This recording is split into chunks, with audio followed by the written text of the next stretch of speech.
Kita harus move on ke depan. Kita bicara soal toxic tadi udah cukup lah. Tapi saya bicara soal bagaimana kemungkinan untuk menambah kursi kabinet. Sekarang 34. Informasi akan menambah jadi 40 kursi kabinet. Ini sudah diiyakan gitu ya. Bahwa ada penambahan. Berapa jumlahnya tentu ini belum disebutkan. Tapi informasi yang beredar di luar sana 40 kursi kabinet artinya nambah 6 kursi kabinet lagi. Pertanyaannya, mungkinkah? Bagaimana caranya? Bung Refli, pakar hukum tata negara, silakan. Iya, yang saya khawatirkan pragmatisme bertambah-tambah. Kalau mengubah undang-undang itu, ya sehari saja bisa. Ya. Apalagi cuma mengubah nomor 34 jadi 41, kan? Mudah sekali itu sesungguhnya. Artinya nggak ada masalah dong mau nambah 40 menteri, 50 Ya, menteri. jadi masalah lah bagi rakyat Indonesia kan. Masalahnya Karena kalau ada penambahan berarti kan resources yang digunakan semakin besar. Anggaran, gedung, macam-macam dan lain sebagainya. Belum lagi soal koordinasi. Saya termasuk orang yang tidak yakin bahwa makin gemuk kabinet itu makin agile, makin lincah. Bung Refli, kalau tidak ada masalah kita nggak diundang-undang lagi. Ada dong. Tapi Jadi kita masalahnya yang substansial, jangan masalah yang beginian.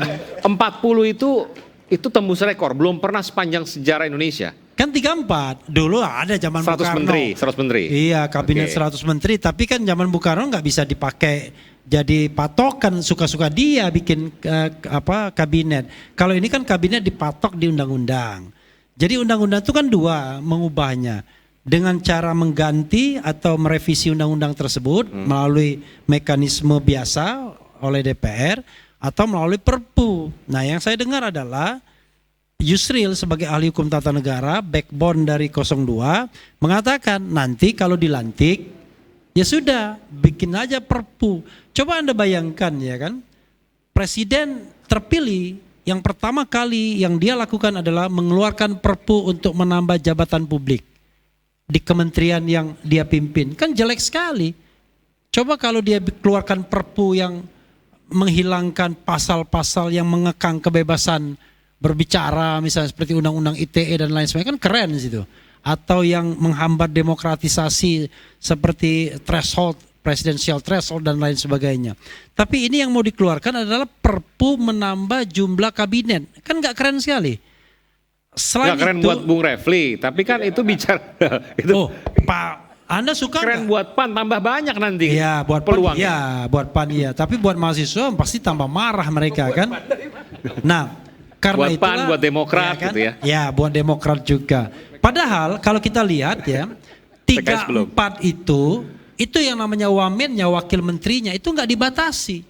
Kan Oke. ada kementerian yang wamennya 2 misalnya. Kementerian BUMN, bayangkan bagi-baginya kan biasanya kalau partai klasmen atas dapat menteri, kalau klasmen bawah yang tidak lolos parliamentary threshold biasanya dapat wakil menteri kan begitu. PBB kemarin Perindo dapat wakil menteri kan, tapi PSI, tapi yang klasmen atas dapatnya menteri. Nah sekarang jangan-jangan mau klasmen atas, klasmen bawah semua dikasih menteri. Jadi wakil menterinya nggak tahu kita siapa nanti. Karena itu menurut saya, kalau misalnya kan saya mendengar ya, Prabowo mengatakan salah satu hal yang ingin dia lakukan adalah memberantas korupsi. Ya kan? Dan dia yakin bahwa dalam 4 tahun dalam masa pemerintahannya Indonesia akan sejahtera. Itu yang saya baca ya di media. Dan menurut saya apa yang dilakukannya dengan menggemukkan kementerian itu tidak inline dengan apa yang dia cita-citakan untuk mensejahterakan dan memberantas korupsi. Karena saya yakin semakin banyak jumlah kementerian, maka rentang kendalinya kan makin sulit, ya kan? Pengawasannya semakin kompleks dan yang terjadi adalah potensi kebocoran semakin tinggi. Dan ini kan sudah terbukti dalam masa pemerintahan SBY ada beberapa menteri yang ditahan, ditangkap karena melakukan tindak pidana korupsi. Ya kan? Bahkan dari partai penguasa sendiri dalam masa pemerintahan Jokowi baik jilid 1 maupun jilid 2 bahkan beragam partai yang ikut itu kena semua. Ada yang dari PKB, ada yang dari Nasdem, ada yang dari. Jadi potensinya lebih besar, tapi potensinya 34 lebih besar. juga sudah banyak contohnya. Itu sangat banyak. 32 juga banyak. Negara lain itu nggak ada yang sebesar kita. Amerika berapa? 15 atau 20 ya, antara di bawah 20 dan Menterinya. dia fix dia. Oke, Anda mau mengatakan bahwa wah dia kan lain negara federal. Indonesia ini menurut undang-undang tentang pemerintahan daerah, kita ini memang negara kesatuan, tapi arrangementnya, ya kan? Itu tapi beda manajemennya seperti negara federal karena banyak memberikan kalau negara kekuasaan federal, kepada pemerintah daerah. Di Jakarta punya menteri, di kabupaten kota punya menteri, kan begitu? Iya, tetapi apa bedanya gubernur sama bupati wali kota? Kan toh mereka kan daerah otonom. Kecuali mereka bukan daerah otonom. Daerah otonom itu daerah yang bisa mengatur rumah tangganya sendiri. Indonesia ini seluruhnya terdiri dari kabupaten kota dan provinsi daerah otonom. Nggak ada daerah yang tidak otonom. Ya kan? Paling cuma ya Jakarta Barat, Jakarta Utara. Artinya kalau kita bicara tentang soal urusan pemerintahan, semua urusan pemerintahan itu bisa didelegasikan ke pemerintahan yang otonom tersebut. Karena kan tidak bicara mengenai berapa banyak uang. Jadi secara logika nggak masuk akal tuh, karena di bawahnya otonom. Iya. Ngapain kita memperbanyak jumlah kementerian sementara program desentralisasi terus digalakkan misalnya. Karena itu menurut saya kan harusnya kan hal-hal yang strategis saja yang memang diperkuat. Ada beberapa memang yang tidak bisa didesentralisasikan.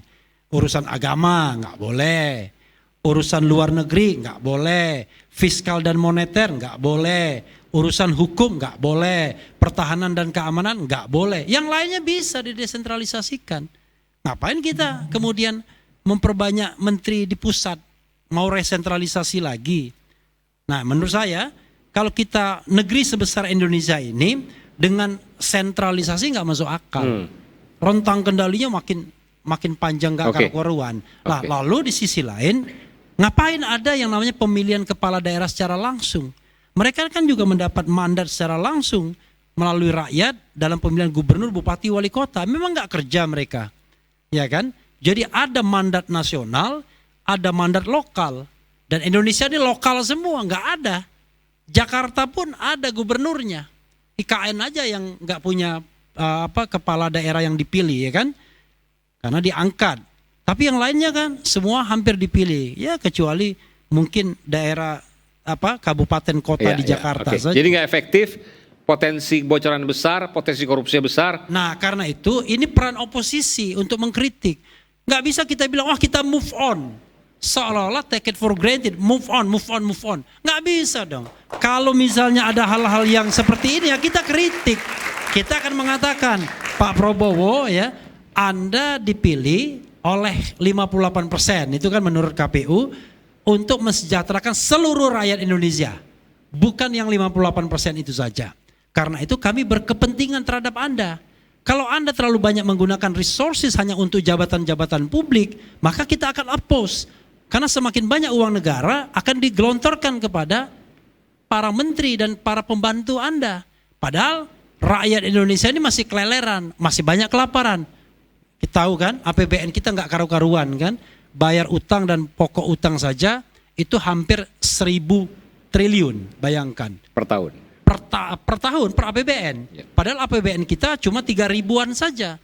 Bayangkan, hampir sepertiga hanya untuk bayar utang misalnya. Itu kan sudah nggak masuk akal.